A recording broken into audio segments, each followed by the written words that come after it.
So, hello and welcome. Here we go again. This is a tour of the Christmas markets down in Bruges, and I must say, I went to Brussels, Ghent, and Bruges, and I do think Bruges is probably the nicest place. I mean, in terms of the Christmas market, this was the first market before you sort of get into the main square areas. This is sort of in the main, what I call the shopping zone. As you can see, you know, you can still get your hats and your alpaca socks, which was a new one on me. But yep, that's the only Christmas presents we bought. See there, little gimmicky bits, little bags, key rings. There was, I mean, not really.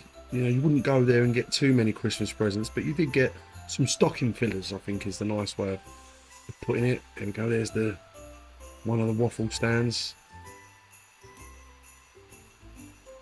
You see there the sign there, the winter globe, which ironically translates to winter globe, but there you go. It's not a Belgian lesson.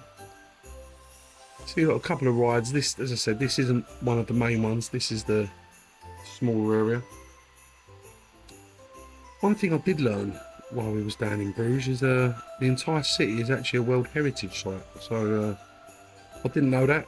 We learned it was famous for canals and bridges. But yeah, the entire city a World Heritage site. As you see again, a lot of the homemade nugget stuff. You'll see that when we get to the bigger market. Again, the novelty hats. You know, I must confess, I made a bad purchase myself, but you know, always the child. You see, look there, you got some nice foods. This was a bit early in the day. This was sort of, I'd say, just approaching maybe 12 in the afternoon. And considering they're open till midnight, these markets, you know, they are not really all open until midday. So as you see, some of them are opening up. I love them little shoes, by the way, just a random slip off. Yeah, got some little glow stuff and yeah, real quirky bits. But as I said, just more stocking fillers rather than anything major. As I say, you get your coffees and oh, well, hey, look, he wanted to get himself in the video. There's your 30 seconds of fame, son.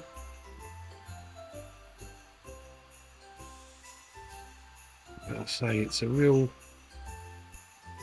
one of those for anyone that, I mean, it was my first time doing the European Christmas markets. You know, I'm definitely going to do some more. And while you don't particularly get many presents, you know, you go there and there's a lot of bars there, there's a lot of people drinking sort of wine and traditional Christmas drinks, but you know, the atmosphere is just lovely. Obviously we've had to change the background sound because there was a lot of music playing, and we know YouTube doesn't like the copyright stuff. But yeah, as I say, a couple of stalls there still to open, but you sort of get the, I mean, this is empty at the moment. Later on in the day, you'll see later on in the video when we get to the other one, the later in the day it gets, from about 3 p.m. onwards, they start getting really busy, these markets. And yeah, it's a very nice atmosphere. Brings out your inner child, I would say. And then we just continue then down the shopping strip, and again, seems to be a decent place to come to shopping. So I came away from Bruges thinking this is somewhere that I'd like to go back in the summer. Same with Ghent, to be fair. Ghent is a beautiful place that I think you could go to in the summer, and seems to be good for shops, good for food, and just really nice place. I mean, it was exceptionally clean everywhere you walked around. I say you're gonna come into the smaller square here. I think it's, I mean, I don't want to do pronunciations, but I think it's Simon Stevenplein or something, this part, and it's just before the main market square that we'll get up to. But it really is a beautiful place to visit. And now this is where the main Christmas market area is, but it's not the main square. The main square we'll touch on in a little while. But yeah, very nice. And also This isn't the square that has like the main, like they call it the medieval bell tower, they call it the Belfry of Bruges and things. But it's the chocolate capital of the world, so that's an interesting thing. Ironically, it's a lot of dark chocolate, and I'm not a lover of dark chocolate myself, but you know, everything here was very nice. I found out they were famous for the lace tradition. That's my ignorance. I didn't do too much research on Brugge first. I just got excited about Christmas markets.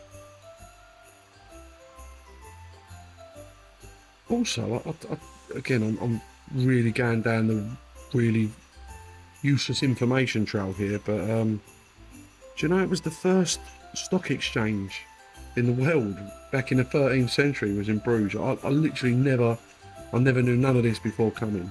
And also the beer culture, you know, you don't hear too many stag do's going to Bruges, but there was like one pub that had over like 300 different types of beer, so it's quite a big beer culture place. And also, you know, a bit of romance. They call it the Venice of the North as well. So yeah, it really has a lot of different elements to it. And here we go again, walking around the market, and as you can see, this one's the main one, so it's a lot more busier, but we are getting to lunchtime, so it will get busier again.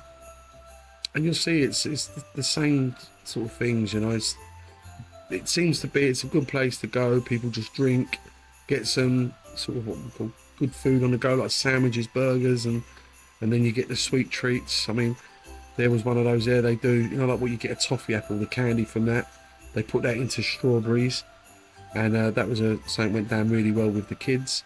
And as you came on further along, look, there's another bar there, but the one next door, you actually got what they called waffles on a stick, which, there you go, nice photo. And I've got to be honest, you know, full disclaimer here, they're not as good as the waffles you get from the waffle bars, and you know, I'll particularly show you a good one later, but they were nice and different, you know. Again, big nugget stall there, sandwiches, and all sorts of food. It's what I'm saying, it's literally, you know, you could probably go with a group of people over the age of 18 obviously, and you could have a good drink along the different Christmas markets. There's so many different types of holiday you could have here. You can take the kids, see the scenes, and get caught up in all the Christmas spirit, or the other type of spirit, you know. But as you move on, again, just give you a good idea of what they have there. You know, you see everyone's wrapped up warm. It was cold, you know. It was, as we got there, it was, I think I left on the 24th of December. So from the 20th to the 24th, it's cold but bearable cold. From what I understand, on the 24th, 25th and 26th, it actually got colder again.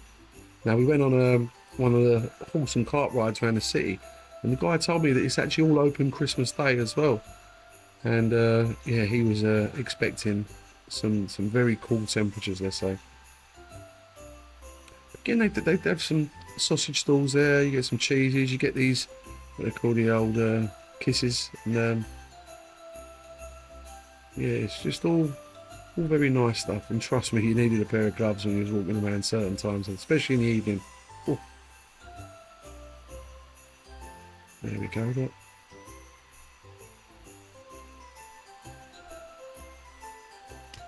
I'll tell you one thing that did sort of take my fancy there is I didn't realise all the religion and the biblical stuff that was linked to Bruges, and we're touching on that later on. It's really a mysterious place. It really, I can imagine that, you know, no matter what you're into, you could find something within this place that would take your interest, you know.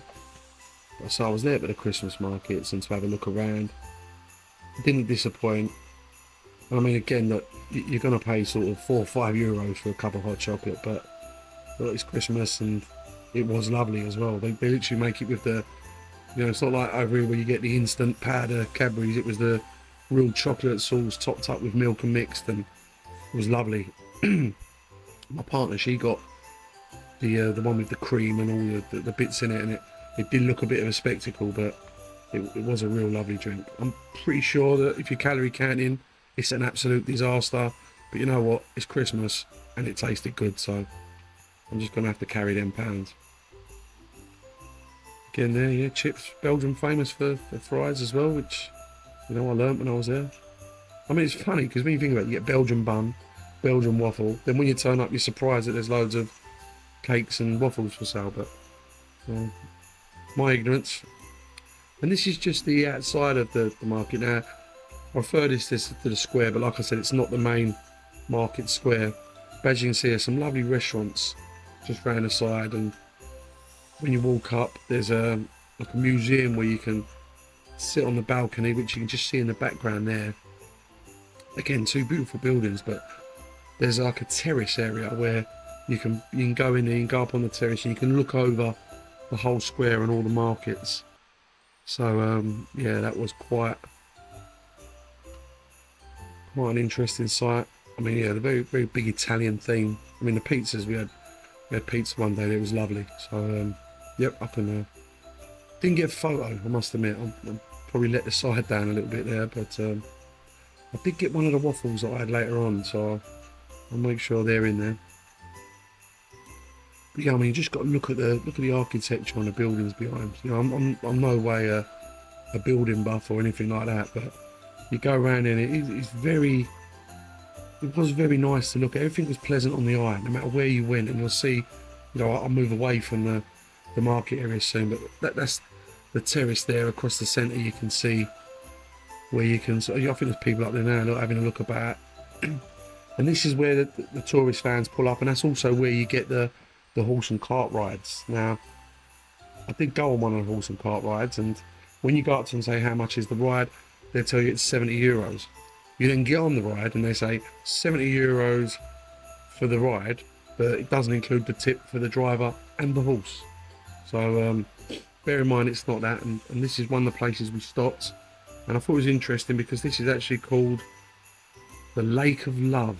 Yeah, so this fits in with the Venice of the North theme that people say, but you know, I'm pretty sure in the summer this is probably booming. I mean, they did have quite a lot of boats going through doing various tours, but yeah, this is another part, and this is where the horse stops for a 5-minute break. But yeah, they dropped us off back near those buildings, so this is me walking now from that part to the main market square, and this is where you find, you know, the people come for the Belfry Tower, the guild houses, the provincial palace, and you know, there's also a horse and carriage over here, which we found out is the boss man of all the horse and cart carriage people. But there's probably 10 horse and cart carriages going at once, and you know, there was only ever one available at one time, so it's quite a busy trade. I'll say these little shops down here, they're all lovely. I mean, later on we see they really go over and above with decorating the shops in places here, and my favourite one we'll show you at the end of the video. But this is coming up to the market square, and again, really interesting, touching on what I said earlier about the biblical parts of Bruges you never think of. Well, again, I don't want to, I'm probably going to murder this with pronunciation, but the Basilica, and done it already. Basically, there's a claim here that the building that we're about to show you in the corner, it possesses some cloth that has drops of the holy blood on it, and it's one of the most treasured possessions of Bruges, and they call it the Basilica of the holy blood. Listen, I'm going to murder it, but I'll do a little arrow and the circle here to show you the building we're talking about. And again, you know, it really stands out, this building, because the big gold statues on the front. It's quite a yeah, it's quite an interesting building. And there you go, that's the one there, and that allegedly holds the most treasured possession in Bruges. I say allegedly because I'm pretty sure the guy that has over 300 different types of beer would test to have a different kind of treasure. There's the main horse and cart, and as you can see, it's quite a beautiful horse, that one as well. Look at that. And as I say, they stop up by the Lake of Love for 5 minutes, so you know, I know a lot of people are worried about the welfare of the horses, but there you have it. There's also another interesting biblical sort of statues or sculptures about later on that I'll show you. So yeah, remember that theme. But this is the main market square, and this was where I believe they had the world's first stock exchange. And you can sort of, when you look at the type of buildings, you can really see why the entire city is a World Heritage site. It looks like every building's important. But yeah, just give you a nice little look around. And after this bit, then we'll go for a little bit of a wander of some of the other bits around.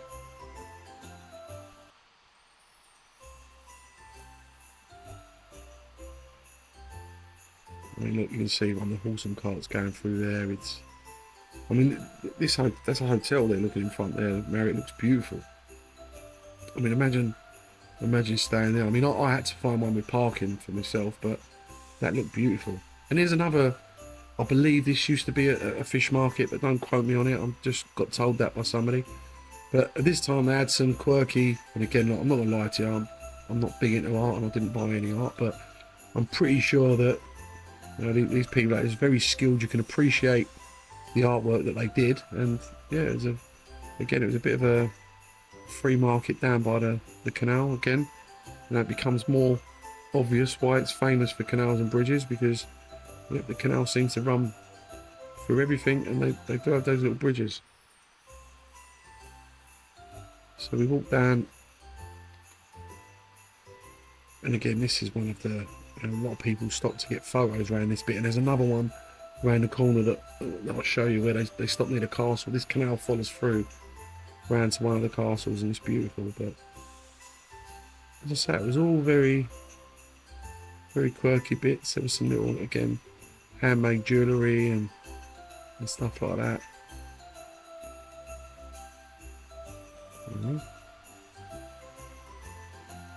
And I'd love to put some photos up of all the stuff that I bought, but I was just doing an educational filming perspective for everybody at that point. Okay, you said it, Scrooge. I'll take it. As you see, again, touching on what I said about, but there's lots of people with families there and young children. All the restaurants catered for young children. You know, it's a very nice and safe. It felt. I mean, I don't remember. Bear in mind, you know, you're only seeing what I filmed. When I was walking around various areas, I stayed quite close to the main station. I don't remember seeing a place where I wouldn't want to walk after dark, or I wouldn't want my partner or children walking. It was very, very nice and safe place. This is again all the local shops and buildings really buy into the Christmas vibe. As you see, we walk around this little square, and again, there's a lot of restaurants around here. What I like is they put out menus out the front that have the different languages, because obviously, as you can imagine, a lot of people from all around Europe and probably the world, they travel into the Christmas markets of Bruges. It's a real big thing, and they put the menus out front, let you know the prices and the different translations. So it's really good.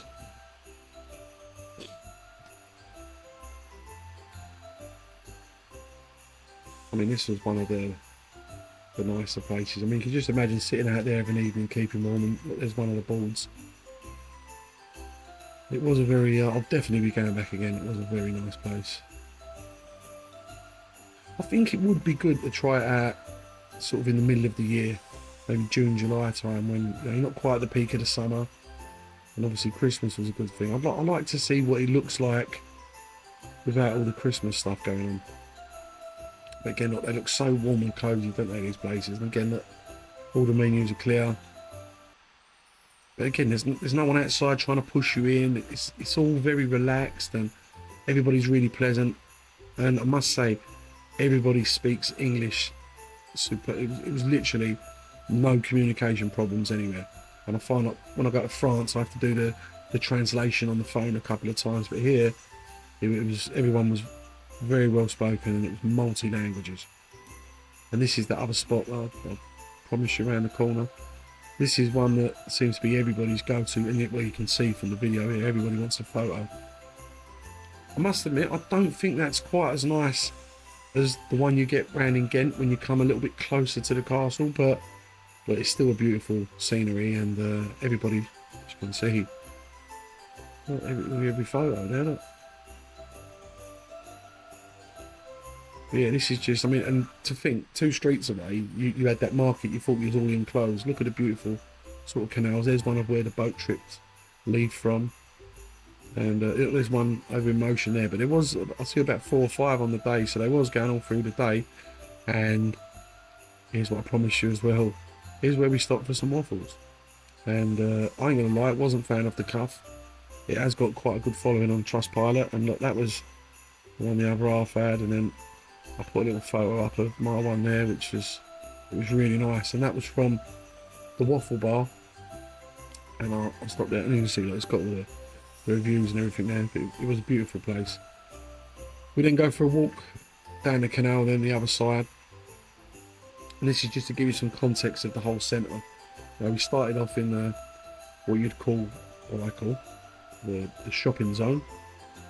Then we moved up to the again, I call it the 2 squares. Yeah, one I know is not a square, but the main Christmas market, and then the market square. And then a couple of streets behind, you've got all the canals which run all round and through Bruges. It is really lovely. And then down here, I mean, you just got to look. You can imagine this back in the day when it was all the booming trade. You can understand all the merchants and all the sailors would have been working and earning a fortune around these waters. You come down again to one of the churches. Look at that, you can just imagine back in the day when they were all working buildings. It's probably a bit wrong to say working buildings. I'm sure there's some work goes on in the buildings now, but I mean back in the day when it was off the ships and ready to sell. There's another one of the tours going along. And again, really popular. You see how many people was on that boat. You don't see any boats going around with a handful of people on there. They're very busy. And this is the other interesting biblical thing I wanted to touch on. We was walking through here, and you know, it's what you think is a nice little park on the front of it. And yeah, what was really bizarre was in the centre of this piece here. Now, there's some blank whiteboards, so I don't know if this is part of a display or a temporary sort of vibe, but obviously you've got a church type building over there, and then when you come round, it's actually the Four Horsemen of the Apocalypse, which is really bizarre. And obviously for those who don't know, that comes from the book of Revelations in the Christian Bible, but they symbolise the cataclysmic events that will precede the end of the world. So I think it's war, famine, death, and I think it starts with conquest. But as you can see, I'll go a bit close and I'll show you the actual images. They're quite, so I mean, they're very dark and doomy images. They're not nice, but yeah, the four, and I didn't quite understand the significance between that and Brugge, so I probably need to do a bit of research on that. But yeah, it was a bit strange. I thought anyway. You know, look, let me know in the comments if anybody actually knows the significance as well. I'll be really pleased to understand that. And again, look, you walk through this little park. There's a quirky bridge. Again, the theme, it's famous for canals and bridges. There's another part of the canal running through and a bridge. There was also an artist display going on here, but he was really busy and he was actually painting paintings with an airbrush. So although I did go in there, I wasn't sure if I was allowed to film or there'd be any copyright issues, so I've probably robbed you of some good sights there. But it was really interesting to see how he was actually, if you saw the detail he was getting in his pictures, and he was airbrushing it on, you know, have a little mini compressor in it. It was really, really interesting. And again, there's the old canal and across the bridge.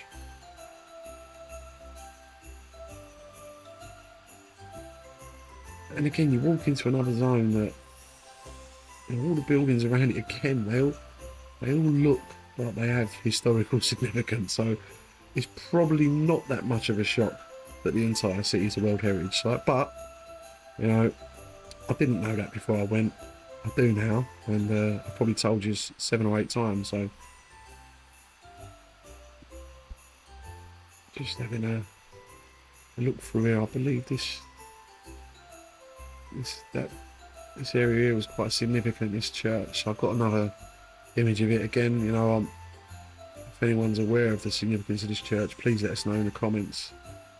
But again, look, lovely little, all the streets, the cobbled streets, and you hardly see anybody driving. You see some parked cars as it in the image there, but yeah, it was a really beautiful place to visit. Ironically, you're not. I mean, these images don't really. There were so many people about, like walking around. It was always, and you could hear the different languages. It was really diverse, beautiful scenery. And let's see around here. I think this church wasn't open to the public, but there's a few kids and that playing around there. Yeah, look at that tower. Look. So, you know, look, I'm no historian or great geographer, but I try to show you what's going on at the Christmas markets and what's going on around, so you can have a good look and decide if you want to go there yourself. But I mean, for me, I thought it was a beautiful place, and as promised, I said I'd show you the shop that we felt had the best decor. And yeah, please, if you like the video, please give it a like, subscribe, and you know, if you want some more massive trivia and great historical and geography words that I'll give you again, you know, you might even want to put on notifications. But look at this, look. This was the shop that we just thought I mean, again, there is something to do with Belgium and the Bears, but I mean, they've gone all way out there, haven't they? And let's be honest, who don't like a good teddy bear, eh?